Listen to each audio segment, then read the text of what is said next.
Side നൽകിയില്ലെന്നാരോപിച്ച് scooter യാത്രക്കാരൻ മലയാളി കുടുംബം സഞ്ചരിച്ച കാറിന്റെ ചില്ലുകൾ ഹെൽമറ്റിന് തല്ലി തകർത്തു. 3 വയസ്സുള്ള കുഞ്ഞിനും കാർ ഓടിച്ച പിതാവിനും പരിക്കേറ്റു.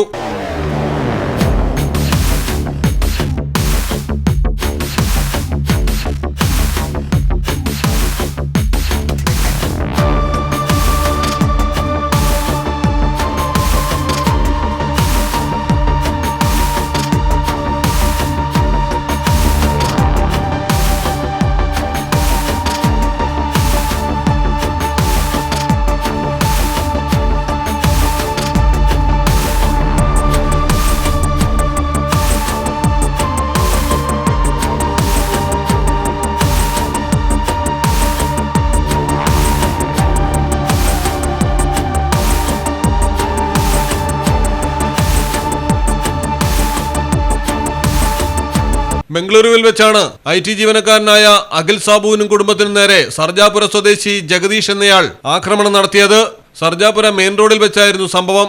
കുടുംബം സഞ്ചരിച്ച ഹുണ്ടായി i10 കാറിന് മുന്നിൽ ജഗദീഷ് സ്കൂട്ടർ നിർത്തി. സ്കൂട്ടറിനെ വെട്ടിച്ച് കാർ മുന്നോട്ടെടുക്കാൻ ശ്രമിച്ചതോടെ ജഗദീഷ് കാറിന്റെ ഡ്രൈവർ സൈഡിലെ ഗ്ലാസിൽ ഹെൽമറ്റ് വലിച്ചെറിഞ്ഞു. ഇതോടെ അഖിൽ വാഹനം നിർത്തി. എന്നാൽ വീണ്ടും ഹെൽമറ്റ് എടുത്ത് ജഗദീഷ് കാറിന്റെ മറുഭാഗത്തെ ചില്ല് അടിച്ചു തകർത്തു. ഇതോടെ കാറിന് പുറത്തിറങ്ങിയ അഖിലും ജഗദീഷും തമ്മിൽ നടുറോഡിൽ തമ്മിൽ തല്ലി. അഖിലിന്റെ ഭാര്യയും 3 വയസ്സുള്ള കുഞ്ഞുമാണ് കാറിലുണ്ടായിരുന്നത്. കുഞ്ഞിന്റെ ദേഹത്താണ് കാറിന്റെ ചില്ല് തകർന്ന് പതിച്ചത്. അഖിലിന്റെ ഭാര്യയ്ക്കും പരിക്കേറ്റിട്ടുണ്ട്. കഴിഞ്ഞ കുറച്ചു മാസങ്ങളായി സർജാപുരയിൽ സമാനമായ നിരവധി സംഭവങ്ങളാണ് റിപ്പോർട്ട് ചെയ്യപ്പെടുന്നത്. News desk Malayalam television. കടലിന്റെ സൗന്ദര്യം ആസ്വദിച്ചുകൊണ്ട് ഒരു ലക്ഷറി ക്രൂയിസിൽ പോയാലോ?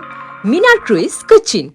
എല്ലാവിധ സുരക്ഷാ മാനദണ്ഡത്തോടു കൂടിയുള്ള ഒരു ആഡംബര യാത്ര, അതും കൊച്ചിയിൽ. യാത്രയ്ക്കൊപ്പം ഭക്ഷണവും വിനോദ പരിപാടികളും, business meetings, family gathering, birthday parties, college trips, അങ്ങനെ പലവിധ ഗ്രൂപ്പ് ആക്ടിവിറ്റീസിനും പ്രത്യേക പാക്കേജുകൾ. Live DJ, live music performance, magic show, mentalism programs. Minar cruise Cochin. Phone 8089 021 666 7034 191 993.